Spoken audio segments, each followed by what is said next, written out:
More and more influencers are having their egos go completely wild. The rise of iPad kids, narcissism, and terrible role models is making influencers feel increasingly entitled and out of touch, using anybody in the public they can to gain more views and clout with no regard for others. But what happens when an influencer messes with the wrong person? What happens when the person they're messing with is a criminal or mentally unhinged? Well, in this video, we'll be going over influencers that were humbled after messing around with the wrong people, beginning with Tanner Cook. April 2nd, 2023. Tanner and his one-man filming crew were in Dolestown Center Mall and had decided to play some recordings over and over saying, "Hey Dips, stop thinking about my twinkle," through translation out from Spanish to English. The intention was to play it close to the victim and get his reaction. Hey Dips, quit thinking about my twinkle. They were in the mall trying to find a place with no security as they had been stopped filming before. However, Tanner, forgetting his manners once again, got too close to the wrong guy. Alan Colley was a DoorDash delivery man and was picking up an order at the mall. When Tanner began shoving his phone 15 centimeters away from his face, Alan looked confused and not really that impressed. He tells Tanner to back off 3 times, saying no and stop, and even threatens to call the police before he finally shoves the phone away. No. Hey Dips, quit thinking about my twinkle. Get out of my face and call cops on me. Stop.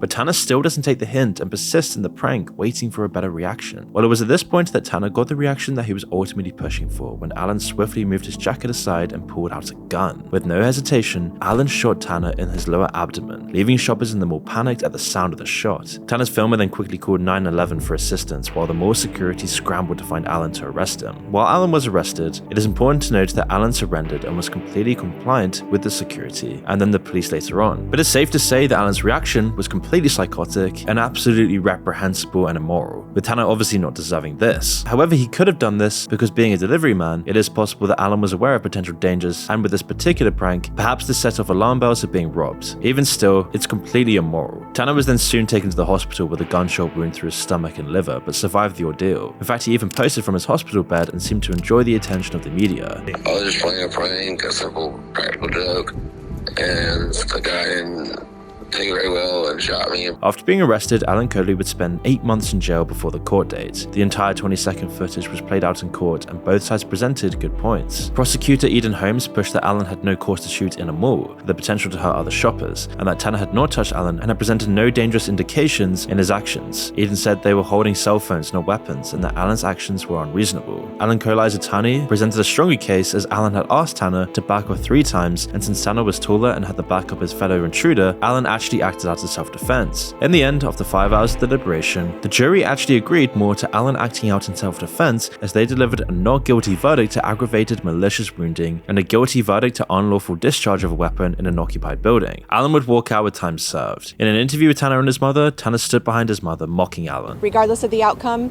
you know, the jury's the jury, and we totally respect how our law plays out, and this was the outcome today, and we respect that. Let's go. This was a man who was doing his job as a delivery man, and whose life was completely ruined because of Tanner's obnoxious pranking. When his mother saw this, she merely playfully smacks her son and continues walking off. The lesson clearly escaped Tanner, who later in the same interview said he would continue with his channel and probably still do pranks. But it seems they too don't intend to right the wrong in their son. Opinion about his content on YouTube. Do you agree with it?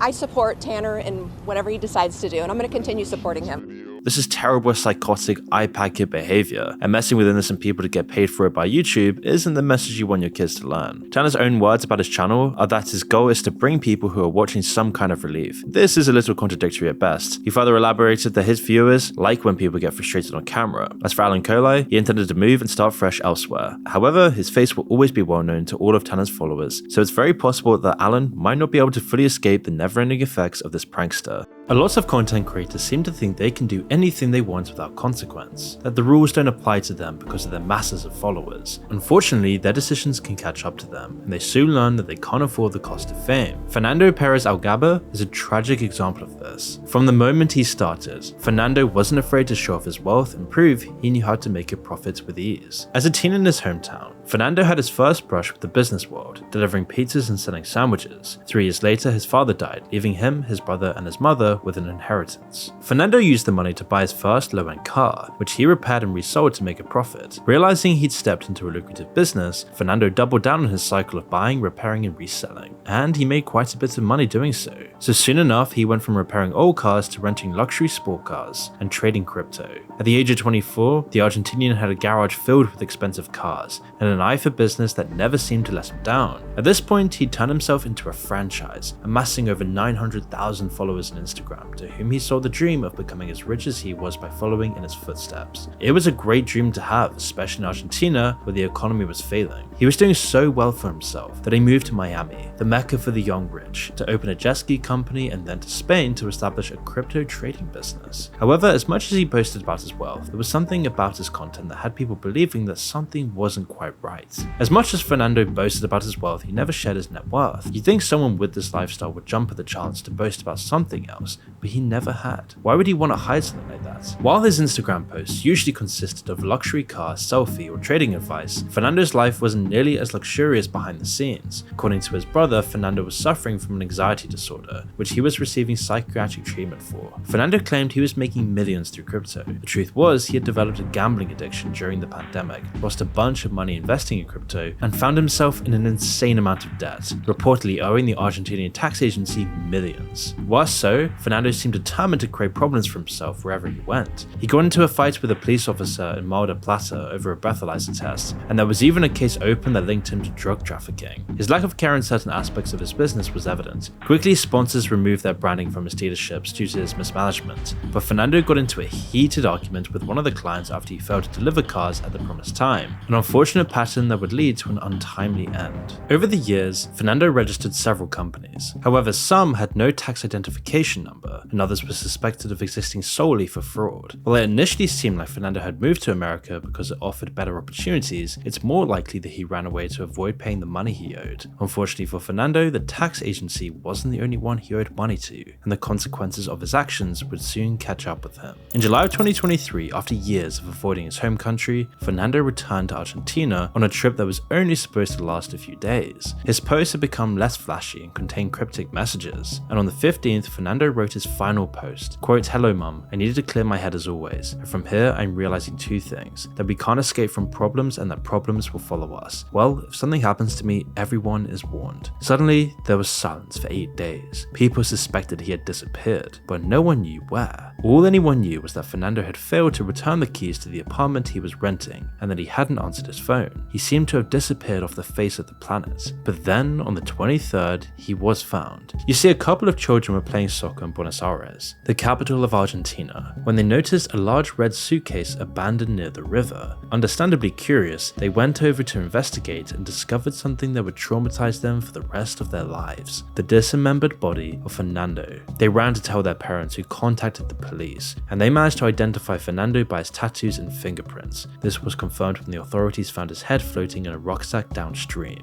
An autopsy of the body revealed that Fernando had been shot 3 times before his body was dismembered. While the local media reported that this was the work of a professional due to how clean the amputation was, the local authorities believed otherwise. Sergio Berni, the security minister for Buenos Aires, said that Fernando's murder had happened, quote, "quickly and almost madly, unlike a professional." The situation was very spectacular. While on the one hand, Fernando's death and subsequent dismemberment could have been the result of a robbery and disposal gone wrong, it's far more likely that this was the result of a disgruntled investor. While the authorities have denied the possibility of the murder having been done professionally, this could be due to fear. Fernando owed a bunch of people money, including a local gang who were demanding $40,000, an investor named Adrian Tessi, and a man who was only identified by his surname, Iglesias. Everyone had motivation. While Tessi had threatened to rip off his head for playing around with his money, after Fernando failed to deliver the money he said he had, Iglesias seems to be the most likely suspect in this tragic story. A week before his murder, Fernando received death threats from Iglesias, who claimed the influencer owed his son $70,000. In several voicemails, he tells him, "I'm gonna kill you.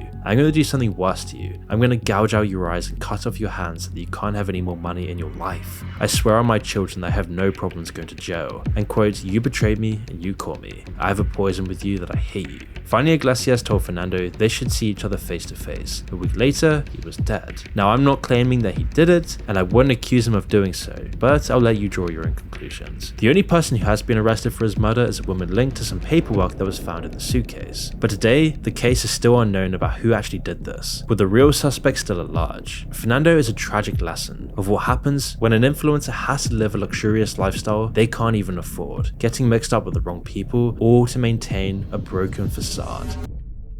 And some YouTubers in particular have, unlike annoying YouTube pranksters, been tragically caught up in the wrong place for discussing the wrong things. A sassy Spanish 36-year-old YouTuber was killed in a restaurant in front of her husband by 2 armed men. And although she was a loved character, it didn't take much for pointed fingers to mark some probable causes of this heartless incident. Leslie Ann started her online magazine called El Sillon in 2012 with her husband, Samuel, in Acapulco, Mexico. It was in this beachside city where Leslie set out to make a name for herself. She would dress up with loud and colorful makeup and a huge wig, and present an online Spanish persona, Nana Pelucas, which means grandma in wigs. She was talented, well-loved, and certainly knew how to draw in her audience. She spoke clearly and would chat as if you were sitting right next to her. Her topics would include makeup, fashion, to more controversial topics of politics, and sometimes she would call out any malicious happenings from cartels. For the most part, it was tolerated. Nothing that would merit her murder to begin with, but Leslie Ann did step on some toes. In public, she would start gaining a lot of attention and would handle it with grace. She would do interviews with officials and she gained a lot of respect with her audience. It wasn't all so serious. She would be seen often joking and laughing with people around her, but behind closed doors, she would stir the pot with the latest gossip on the cartels and politicians. She was known for her mocking tone in delivering the latest news. It seemed like Leslie lost her filter and would speak her mind as though there were no consequences ahead. However, the threats would begin to pour in. Now, for those who don't know, Acapulco, Mexico is one of the most dangerous places in Mexico. It's the heartland of the cartel. Once a tourist hotspot destination, has now been overrun by criminals and insane murder rates. She was in the heart of the criminal underworld of Mexico, and soon enough, word spread to these people, and they would send her a warning. Now, the way the cartels would deliver their messages left no question of who was on their radar. Leslie's name came up on a few of the threats that they would leave written on a piece of material or blankets out in the open for all to see. This was meant as a warning to back off from whatever upset them, and one to be taken very seriously. There was a website where you could report any movements of gang members, and there were a lot of accusations thrown around on that site. The gang suspected that Leslie was one of the administrators of the website, which they wanted taken down for obvious reasons. It turned out they were correct, that she was an anonymous administrator, but she wasn't the only one. The threats were aimed at all the administrators in hopes that it would be enough to instill fear to shut this site down. Leslie would even be threatened by government employees who were linked to gangs. There was no mistaking it. Leslie knew she was on thin ice, with the overflow of threats in every direction. However, Leslie didn't let their warnings faze her. It was business as usual. If she wasn't offending the cartels, she was offending the politicians. In one post, Leslie says, quote, "The snotface didn't even have enough support for re-election, and now he thinks he'll become a senator," followed by her mocking laugh. Of course, this didn't sit well with the politicians, so Leslie stacked up another enemy in her trail of unfiltered comments. On February 5th, 2018, Leslie and her husband were at a restaurant enjoying the evening when suddenly 2 armed men walked straight up to Leslie and shot her several times in the head and chest. There was no question that the act was deliberate and intentional, as Leslie was their only target, and the 2 men suddenly disappeared, fleeing from the scene. Now, why did this happen on this specific day, under such awful circumstances? Well, it was rumored that Leslie had recently gotten access to some very damaging information about the cartels, and that in order to stop that information from getting out, she was murdered before she had the chance. However, there isn't too much evidence to support this rumor, and if her husband knows, he's definitely not telling, and who could blame him? He witnessed firsthand what might happen to him if he did. And the sad fact is, this is a regular occurrence in many parts of Mexico, with the country being known as the most dangerous place for journalists. In 2018, as many as 10 confirmed journalists had been murdered according to Reporters Without Borders, and over 100 since December 2018, if not more. And Acapulco itself is the second most violent city in the world. Not the best place for a damsel to be throwing mud. However, it did shine a light on how truly bad the situation is in Mexico,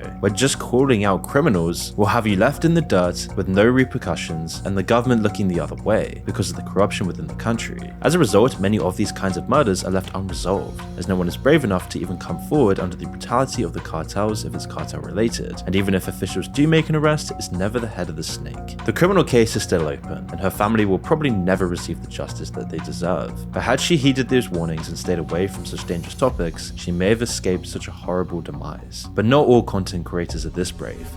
It's one thing to be famous, but to flaunt it for the wrong reasons and make threats to other YouTubers shows a lack of wisdom and character.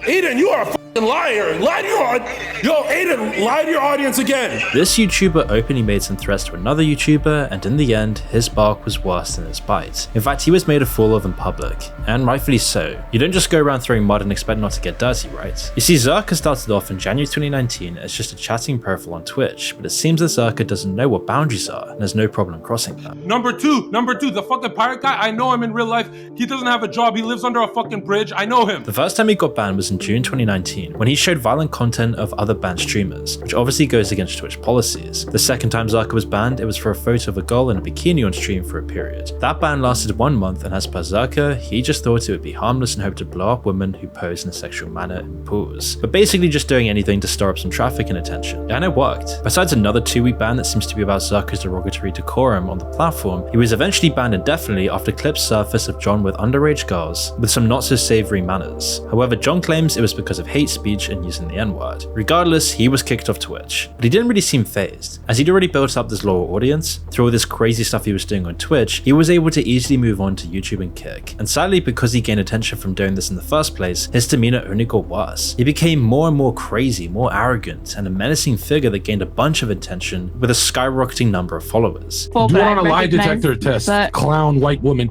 Do it on a lie detector. No one online was like him, saying the most crazy things from politics, religion, to sometimes just open racism. Everyone was saying the N-word a couple of years ago. It changed. Originally, John was a Muslim who converted to Christianity. However, it's hard to know whether any of this stuff is actually true. He claims to be, quote, the last masculine Christian. There's no masculine Christians. Why do you think I'm leading the charge? Or were acting out beliefs contrary to Christian standards. For example, his own website advertises how to get women into bed. He's also apparently a flat earth believer. NASA's the reason I became a flat earther, because this a promoter of drug use and toxic manners and being masculine. All of this stuff is basically to say that he will do anything and say anything that's so crazy that he'll get views and virality. He was blowing up on all these platforms, especially Twitter, because of this, but soon he'd find another way to gain even more fame. He didn't need to just say outrageous stuff. If he said outrageous stuff about certain celebrities, especially within the online space, he could then use other people's fame and infamy to gain even more success. And so it didn't take long for him in interviews to openly insult people like Andrew Tate, calling him a bald midget. He did this a bunch to almost every influencer you can think of, but in November of 2023, Zarka decided to stir the pot once again with another degenerate called HS Tiki Toki by calling his mother a bitch. Tiki Toki, your mother's a fucking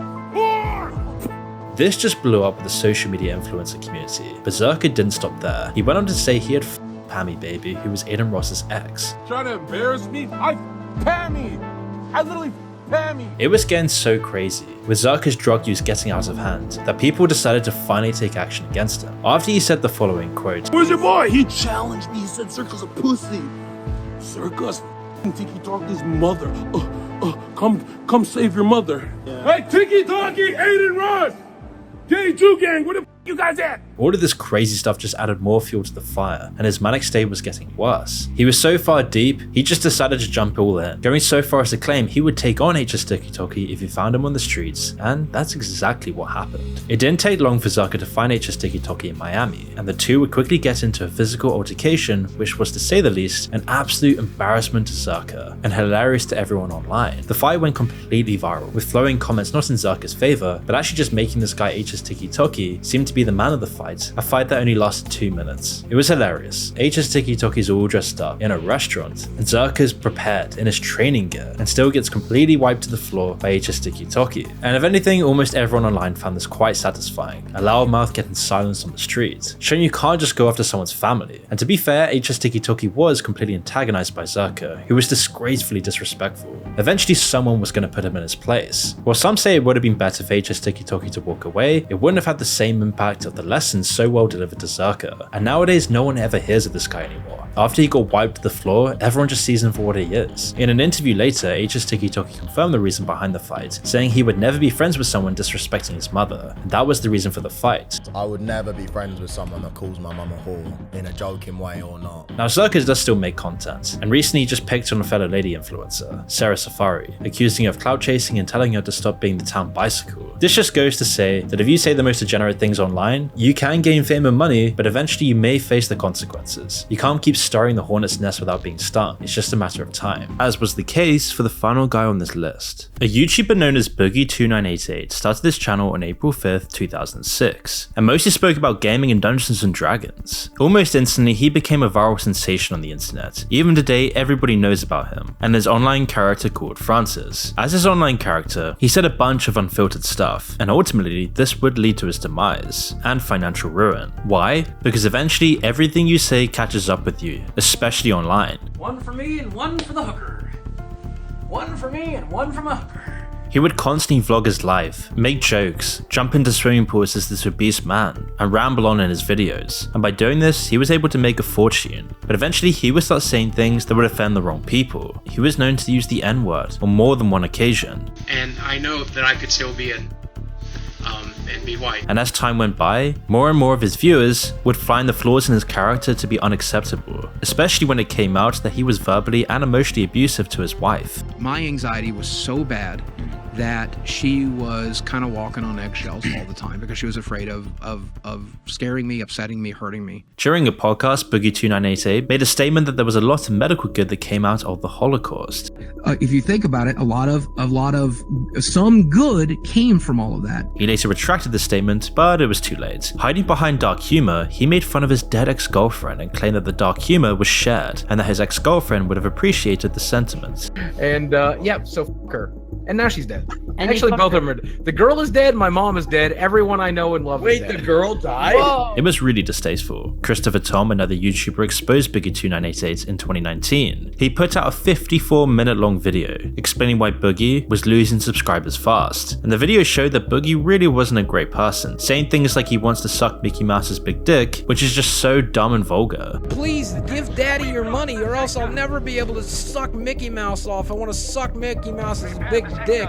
Boogie did a bunch of unsavory stuff, and it went on for years, and this video would go on way too long to mention all the bad stuff he's ever done in his life. But eventually, as his audience started leaving and the money started sucking up, he would then regularly speak about his mental health, playing the sympathy card. He'd say things about how he can't wait to die as long as he can eat and be happy, but when a concerned fan, Alan, who seemed to really care, responded publicly that friends and family of Boogie should encourage him to get help. So my plea to the family and friends of Boogie2988, somebody get a hold of him and talk to him about getting some inpatient therapy. He would retaliate by saying Alan wasn't genuine, and if he was, he would have contacted him himself. And then he would move on to the next health issue. Number 2, my primary focus is not on my body right now. My primary focus is on my brain. Constantly begging his audience for money just so that he could survive, even though he'd made hundreds of thousands of dollars years before. And by 2020, almost all of his audience had gone. His views had plummeted, and another YouTuber, Frank Hassel's account was terminated for publicly harassing people and blamed Boogie in a Twitter comment. I get banned from YouTube. You know,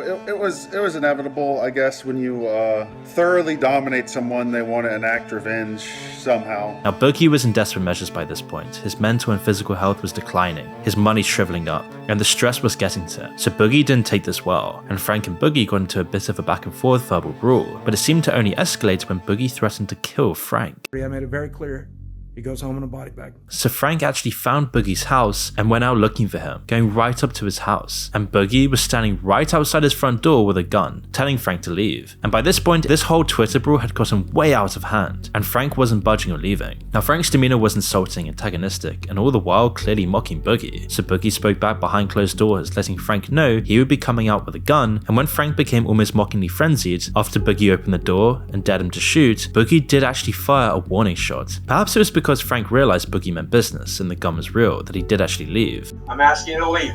I'm asking you to leave, man. Please don't make me do this. Boogie wouldn't take this whole instance lightly. He made a video about Frank stalking him and said that Frank had driven a few states over to deliver on his threats. He had let Boogie know he was there by taking photos and tagging Boogie online so that Boogie could see that Frank was actually there. Unfortunately, on Saturday, this gentleman decided to drive over a few states to show up in Northwest Arkansas and start taking photos in the area to prove that he was here and calling me names on Twitter and tagging me in it. It was a line crossed, and of all the things that Boogie's ever done in his life, this would end up being the thing to take him down, as an arrest warrant was placed for Boogie on May 11th, 2021, where he would decide to turn himself in on May 12th, 2021, and pay $5,000. He said he'd been coping with this whole situation with therapy and medicines, although it seemed like Boogie got the short end of the stick for defending himself. No one was actually hurt, and one could easily count their blessings that it was a short-lived incident. But after this, he would lose even more followers, and so in an attempt to redeem himself, he made a documentary called The Dark Sad Life of Boogie298, produced by Mike Klum. And although the documentary was very well done, it just showed how depressing Boogie's life has become. I am disabled, recognized by the state of Arkansas, but also the United States government. The downside to that is I